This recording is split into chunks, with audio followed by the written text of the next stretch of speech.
After years of supporting my husband through school, he landed a high-paying job and immediately put the house in his mother's name. When I asked why, he said, "You don't own anything you didn't earn." His mother handed me a notice of eviction. That night, as I packed, I found a letter in his drawer that read, "This happened over the past year. I'm still in the middle of it.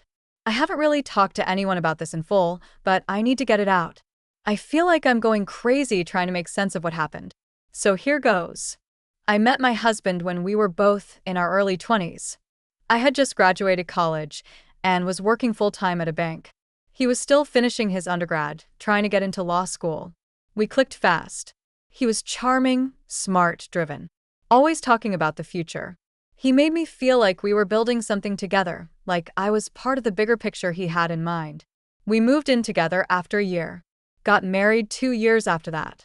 He started law school shortly after the wedding, and that's when things started to shift, not in a bad way, just gradually. He quit his part-time job to focus on school full-time, and I picked up the slack. I took on extra hours, picked up a weekend gig doing freelance bookkeeping. I handled every bill, every grocery run, every unexpected cost. When his student loans didn't cover something, I found a way. When his car broke down, I paid for repairs. When he needed new clothes for internships, I put it on my credit card. He always said thank you. Not in a big way, but in the way that made me believe it was temporary. "Once I graduate, I've got you," he'd say. "Just hold on a little longer." And I did. We didn't have kids. He said he wanted to wait until he was established, and I agreed. I thought we were just being smart.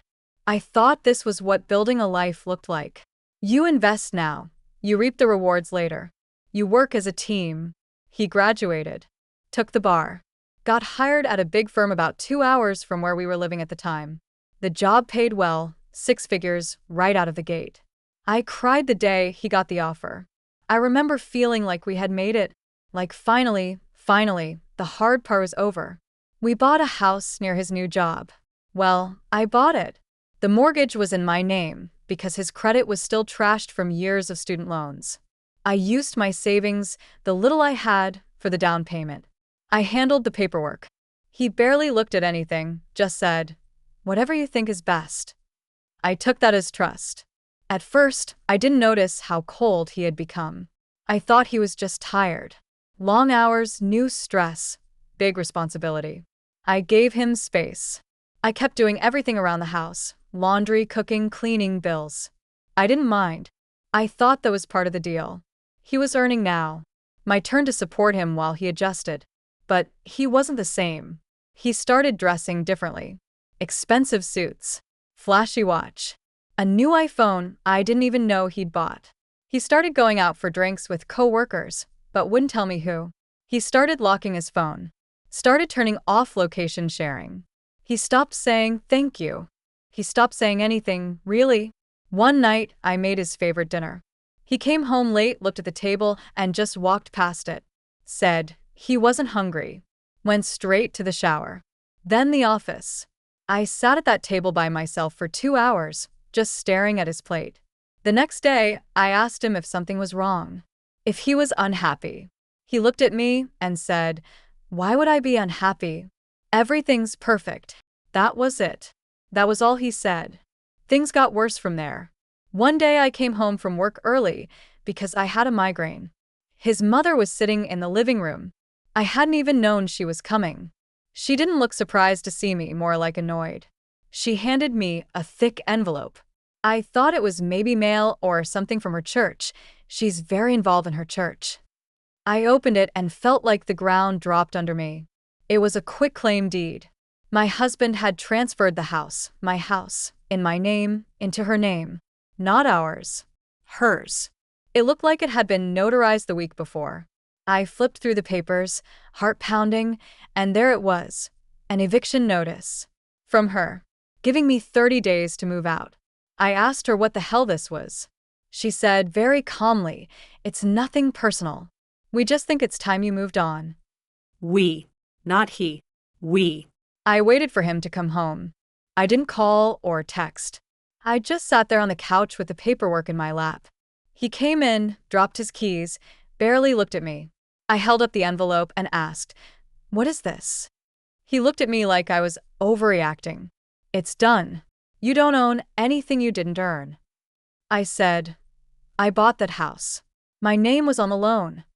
He shrugged. "You used my income to qualify." That was a lie. My income, my credit, my money. I asked him why he was doing this. He said, "You knew this was temporary. You supported me when I needed it. I don't need it anymore." Then he went upstairs. That was it. I started packing that night. Quietly. I didn't cry. I didn't scream. I just moved around the room like a ghost. At some point, I went to grab my charger from the nightstand on his side of the bed. That's when I opened the drawer. Inside was a letter. Not in an envelope. Just folded in half. It was handwritten. I knew his handwriting. I recognized it right away. It said, "Mom, I moved everything into your name like we planned. She still thinks we're good, but I'm over it. I stayed for the help, the loans, the support. I don't owe her anything now. She didn't earn this life, I did. I'm filing soon. Don't worry, she won't get a cent." I stared at that letter for what felt like hours. My heart was beating so loud I could barely hear anything else. My whole body went cold. I took a picture of it, put it back exactly where I found it, and then I kept packing. I haven't told him I found it. Not yet. I haven't told anyone in my family either. I don't even know what my next move is yet. But I know I'm not going to just disappear like he wants me to. He thinks he's won. He has no idea what's coming. I didn't sleep that night. I just laid there on my sister's pull-out couch, staring at the ceiling in the dark, the letter burned into my head. I thought I was past shock. But waking up the next morning, I felt like someone had pulled the floor out from under my entire life. I wasn't just heartbroken. I was humiliated. Tricked. He had planned this. With his mother. For how long? How long had I been living next to someone who hated me that much? The next few days were a blur. I took time off work, told them it was a family emergency. I couldn't focus. I couldn't eat. But somewhere inside me, something else had started to grow: rage. Cold, quiet, sharp rage. So I did what I do best. I got organized. I started printing every bank statement from the past 6 years. Every Venmo transfer, every grocery receipt I had paid with my account. I pulled screenshots of emails, text messages, our shared budget spreadsheet that I had made to help us survive during law school. I dug out the loan agreements that had my signature as the co-signer. I even found old photos of me studying late at night with bills spread out on the table while he slept. I also called a lawyer. My sister's friend recommended someone: divorce, family law, real tough. I met with her the next morning. She listened to everything, quietly taking notes, only interrupting to ask for exact dates or dollar amounts. When I showed her the photo of the letter from his drawer, she leaned back, looked at me, and said, "We're going to ruin him." Her words, not mine. Then she explained something that made my stomach twist again. That quitclaim deed he filed to transfer the house to his mother? If he forged my signature or submitted it without my knowledge, it was fraud. Illegal. She said she'd seen it before. Men thinking they're too smart to get caught. She filed a motion to freeze any assets tied to the property. Meanwhile, I stayed at my sister's, but went back to the house once, while he was at work, to get the rest of my things. That's when something strange happened. The house was quiet. Too quiet. It felt empty, like he had cleared it out. I walked upstairs to our bedroom, and nearly everything of mine was gone, except the letter. Still in the drawer, right where I'd left it. But there was something else this time. A second letter. It was shorter. Different handwriting. "You're making this harder than it needs to be. Just leave. You have nothing. Stop embarrassing yourself." No signature. No date. Just that. Left on top of my nightstand. I froze. My skin crawled. I wasn't sure if it was from him or his mother. Either way, it felt like a threat. I snapped a picture. Sent it to my lawyer. She told me to stay out of the house from now on, that we'd file for a protective order if needed. She also asked if I knew whether or not he had opened a secret bank account. I said I didn't, but something about that question stuck with me. Later that night, I remembered the mail key I still had. I drove back and opened the box. Most of it was junk mail, but I saw 2 envelopes from a private bank I didn't recognize. One was addressed to him, the other to his mother. I didn't open them, just took photos of the front and sent them to my lawyer. She said it could mean he was moving assets, hiding income before the divorce officially started. Not just sneaky, illegal. And then something else happened. That weekend, my sister and I were out getting groceries. When we came back, there was a man in a suit standing near her building.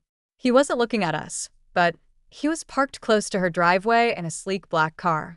Didn't say a word, just looked down at his phone. The same man was there again the next day, different time, same spot. My sister confronted him. He claimed he was a private consultant, working on behalf of a client, then left. But he came back again 2 days later. I don't know for sure, but my gut says he was sent by my husband. Maybe trying to intimidate me. Maybe trying to track what I was doing. I gave the plates to my lawyer. She told me to start documenting everything. She wasn't surprised. She said people like my husband, people who think they're the smartest person in every room, don't handle losing well. Then I got a call from the firm he worked at. Someone from HR. They asked if I could confirm my identity, then asked if I was aware of any legal proceedings involving him and the property transfer. I asked why they were calling me. She said very carefully, there have been concerns raised internally, and we're reviewing matters tied to potential conflicts of interest and professional conduct. That's all she'd say. I hung up shaking. I don't know how they found out. Maybe the house documents being frozen triggered something. Maybe my lawyer sent a letter to his employer. Either way, it was the first time I saw the cracks forming on his side. I haven't told him I know yet. Haven't spoken to him since the night he told me I didn't earn anything. He probably thinks I'm still crying somewhere. Still lost. Still powerless. But I'm not. He has no idea what's waiting for him on the other side of that courtroom. A lot has happened since the last time I wrote. I'm trying to keep things together, but it feels like every time I think I've caught up to whatever game he's playing, there's another move I didn't see coming. The first big twist came from a phone call I wasn't expecting. My lawyer had filed the early motions to challenge the quitclaim deed, and while waiting on the court date, we started digging through more of our shared records. She told me to pull everything. Credit cards, shared bills, even rewards programs, or apps we might have used with linked accounts. That's when I found an Uber receipt under my email that I didn't recognize. It wasn't mine. I don't take Ubers from work. My office is walking distance from my sister's. The ride had been taken at 11 a.m. on a weekday. It picked up from a hotel near his office and dropped off at our old house. I didn't want to jump to conclusions, but then I found more. Grubhub orders sent to that same hotel. Amazon orders addressed to a different apartment entirely. I looked up the address. It was a luxury building across town. A place way out of our budget during law school. But somehow, he had been paying rent there for over a year. I took everything to my lawyer. She called it right away. He's been living a double life, she said. Or, at the very least, hiding something big. She requested his financial records formally. He delayed, refused, actually. His lawyer filed a motion to limit discovery, claiming it was irrelevant. The judge didn't buy it. Not after seeing the letter I found. We got the records. And there it was. A separate account. Opened 2 years ago, right before he graduated. Under just his name, at that same private bank. He had been transferring money weekly from our joint account into that one little by little. Thousands over time. Nearly $80,000 moved quietly, without my knowledge. But that wasn't the worst of it. In those statements, there were multiple recurring charges to a woman's name, same last name, different first name. I assumed it was a relative at first. But then I saw a payment for a prenatal care clinic. It didn't make sense. We never tried to have kids. He said he wasn't ready. I had respected that. I Googled the woman's name. I found her LinkedIn. Then her Instagram. And right there, staring back at me, was a picture of her pregnant belly with a caption that said, "Counting down the days until our baby boy is here. I can't wait to raise this little one with you, C." His name starts with C. I didn't sleep that night. I felt like I was coming apart. This wasn't just financial betrayal. This wasn't just him leaving me after I carried him through years of school and debt. He had another life. A woman. A baby. An apartment. The next morning, I sent everything to my lawyer. She told me this changed the case. Dramatically. This wasn't a clean divorce anymore. This was now about fraud, marital funds being used for an extramarital relationship, and potentially even a violation of his firm's ethics policy if he was funneling money through their payroll or lying on financial disclosures. Then something even stranger happened. I got a call from a blocked number. I don't answer those normally. But this time, something told me to pick up. It was her. The other woman. She didn't say her name. She just said, "I think we need to talk. He hasn't been honest with either of us." I froze. She told me she had found an old photo of me and him together, buried deep in his Facebook. He had told her I was his cousin, that I had been helping him financially out of pity while he got back on his feet, that we were close like family, but nothing more. She said she believed him, until she found a credit card statement in his jacket with my name on it and our old address. She started snooping. That's how she found me. Asked if she knew he was married. She started crying. Said no. He told her he'd never been married, that he didn't believe in it. Said he was raised by a single mom and knew better. She's 6 months pregnant. We're meeting next week.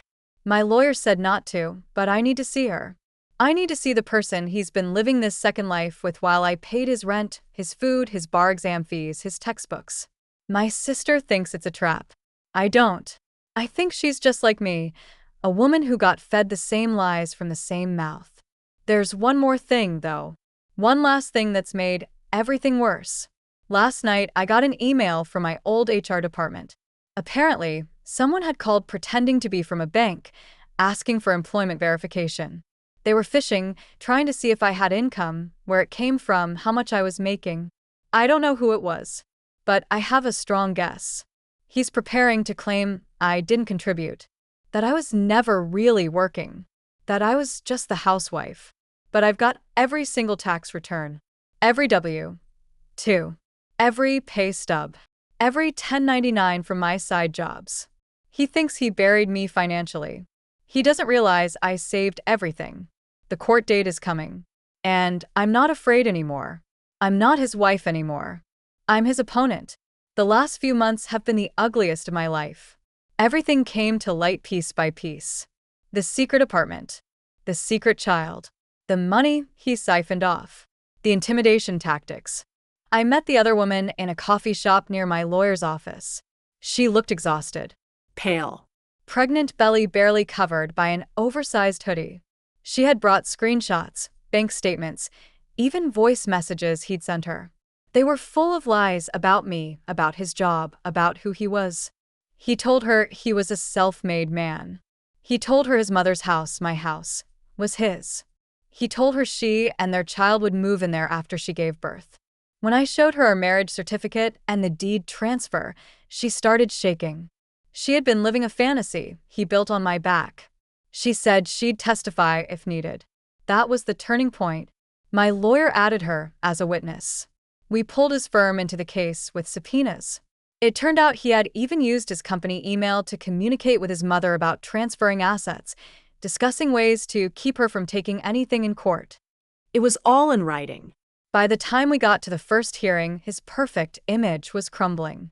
His firm suspended him pending an internal investigation. His mother tried to backpedal, saying she didn't understand the papers and only signed what he gave her. The judge didn't buy it.